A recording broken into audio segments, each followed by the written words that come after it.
Longline fishing is a commercial method for catching large fish like bluefin tuna and swordfish. It uses a long mainline with baited hooks attached at intervals, set near the surface or seabed depending on the target species. Hooks are baited with squid or small fish, and the line is deployed using buoys and weights to control depth.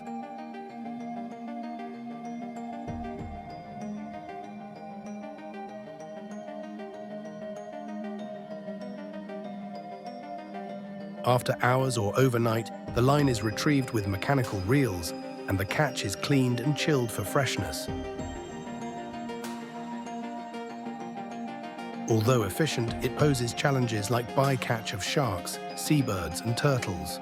To reduce this impact, measures such as circle hooks, bird-scaring devices, and strict regulations ensure sustainability and ecosystem protection.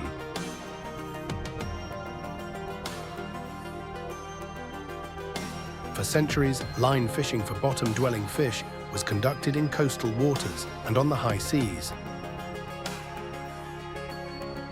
Notably, the dory fishery involved sailing motherships carrying small boats, or dories, from countries like Portugal, France, Canada, and the United States to the Grand Banks for cod fishing.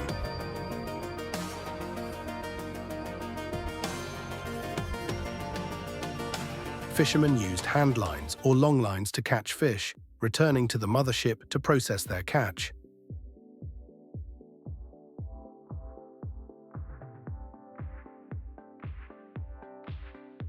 Modern longline fishing is widely used to catch large fish like tuna and swordfish.